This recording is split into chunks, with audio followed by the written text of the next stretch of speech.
Good morning, good morning, good morning, good morning again. Nandito naman ang kakokak nyo. Isang magandang umaga para sa araw ng Miyerkules. At ito nga, at tamad pa talaga akong bumangon sa araw na ito. Ay, kapoy di ay. So anyway guys, gusto ko lang ulit i-share sa inyo ang aking daily life for today's vlog, for today's video, yung aking daily routine, every morning routine ko, ano nga bang ginagawa ko after ng mahabang gabi na masarap ang tulog. Anyway, every morning talaga yan, kapoy. Wala naman talagang magagawa kasi nakakatamad talagang bumangon. Pero guys, kailangan talaga nating gawin. Kailangan nating bumangon. Kailangan nating kumilos. Kasi, syempre, pag di ka naman talaga kumilos, baka naman ma-stroke. Or, alam mo na, tama rin yung mga ugat mo at makandamatay na. So, kailangan bangon-bangon. Wakey, everyone! Wakey. Katulad ko rin ba kayo na kapag umaga ay tinatamad bumangon? Yan o. Nangihimuta muna. Grabe talaga. Pagpasensyahan nyo na kasi ganyan talaga ako pag natulog. Sobrang lamig guys. Kaya naka-jacket ako. Pero, tingnan nyo, nakapanty lang. Anyway, ganyan talaga ako pag natutulog. And syempre everyone, first things first, bago ka lumabas ng kwarto after a long night, ayan, syempre make your bed. Yan, ligpitan muna tayo. By the way guys, katabi ko nga pala dito ang aking anak pero maaga na siyang bumangon, mas nauna siyang bumangon at ang nanay ay nakahilata pa. Kasi may pasok siya today. So kailangan niyang mag-unat-unat ng buto maaga pa and then mag-prepare. Anyway, hindi ko na siya binabangunan para i-prepare kasi laki-laki naman na niya. Pangit din naman kung sasanayin natin at masasanay siya na lagi na lang may nag-aasikaso para sa kanya. So, ayan, ayusin ko lang muna yung bed namin, liligpitin, i-fold yung mga ginamit naming kumot, unan, aayusin, and then bago ako lumabas ng room. Yan. Ganyan yung aking routine every morning. Ganito na talaga ang role natin bilang mga mommy.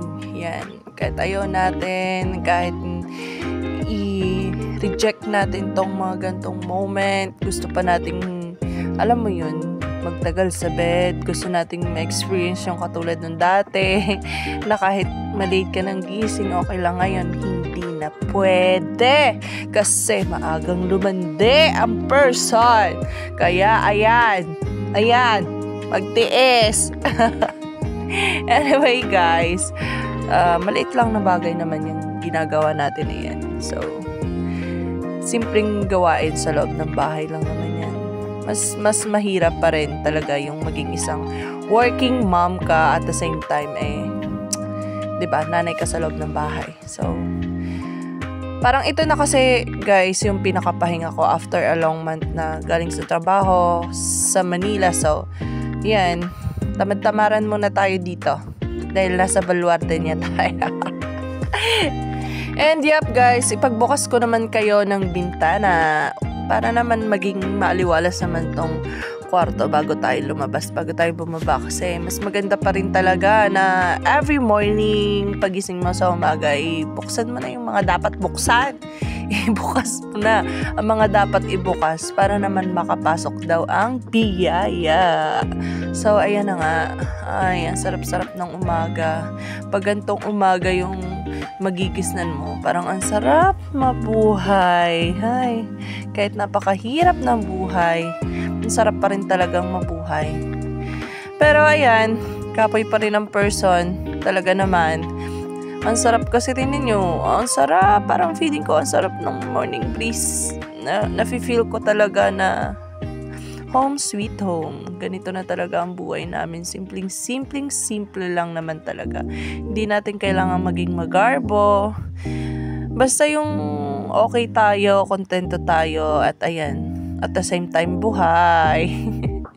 Anyway, yan. Ganyan talaga ako every morning. Padapa-dapa pa. Tingnan nyo, yung paypay ng kurtina, diba? Feel na feel mo yung morning breeze. Ganito, ang sarap. Guys, ito naman talaga yung namimiss ko dito sa probinsya kapag umuwi ako after a long month. Kasi diba, pagbalik natin kung saan man tayo babalik, kung saan man tayo nagtatrabaho, iba na yung magiging routine natin everyday. Halos hindi na nga tayo makapagpahinga. Oh my God. Gigising ka ng maaga, uuwi ka ng late sa gabi. Yan, na-skip mo na lahat ng mga moment like this na parang na-feel mo yung life. Ang hirap lang talaga pero kailangan nating lumaban. Laban lang! Ganon. Walang susuko. Pwedeng mapagod. Yeah, pwedeng huminto pero hindi pwedeng sumuko. Kaya yan. Ito nga pala, pasilip ko yung view ko every morning pagbukas ko ng bintana. Pasensya na kayo sa background. Ayan. Meron kaming kapitbahay at merong mga puno, halaman, damo, may basura din. Pero anyway, parang ang sarap, 'di ba? Pagising mo sa umaga, luntian yung paligid. Parang feel mo yung breeze. And ayan, pagbaba ko, papasok ng aking baby girl. Ayan, gagalit siya kasi hindi ko daw siya na intindi. But anyway, ayan, ready naman na siya. Naka-ready na siya at kayang-kaya niya na yan. Papasok na nga pala siya kasi malilate na siya and yeah, may service naman siya na naghihintay na doon. So, medyo may kalayuan kami sa bayan. Kailangan talaga dito yung source ng transpo. So, wala kaming sariling sasakyan kaya ayan, kinuhanan na lang namin siya ng service para maaga siyang nakakapasok. Kaya nga lang yan, bayaran tayo. Ganun talaga, 'di ba? Kaya nga tayo nagpapakahirap at naghahanap buhay para sa ating mga anak. Good luck sa araw mo, baby girl. Yan. Pasilip ko lang sa inyo yung, eto, dito na tayo sa harapan. Ayan. Pasilip ko sa inyo yung umagang kay ganda. Ang sarap makita na yung mga puno, halaman, dahon ay sumasayaw sa hangin. Grabe. Ang sarap talaga dito sa province. The best. Gantong view, gantong green ang makikita mo sa umaga. Yung kulay ng paligid mo. And then makikita mo yung sumasayaw-sayaw na dahon, parang peaceful. Anyway guys, ayan. Nag-breakfast na nga pala ako pero yung breakfast ko okay naman. Etong breakfast na to, nung mga bata kami, napaka naman ito eh. Useful naman talaga. I used to eat like this in the morning na since bata ako. Bawal pa kasi guys ang kumain ng mga malalansa sa sitwasyon ko kasi nagpapaturok pa ako. Kaya yan, sabaw kape muna tayo. Carry na yan. Huwag na magreklamo. Yan lang yung available eh. At least may sinabaw ka. Anyway, yan. So after niya kasi magte-take ako ng meds. Kaya kailangan kong kumain na. And that's it for today's video. Bye!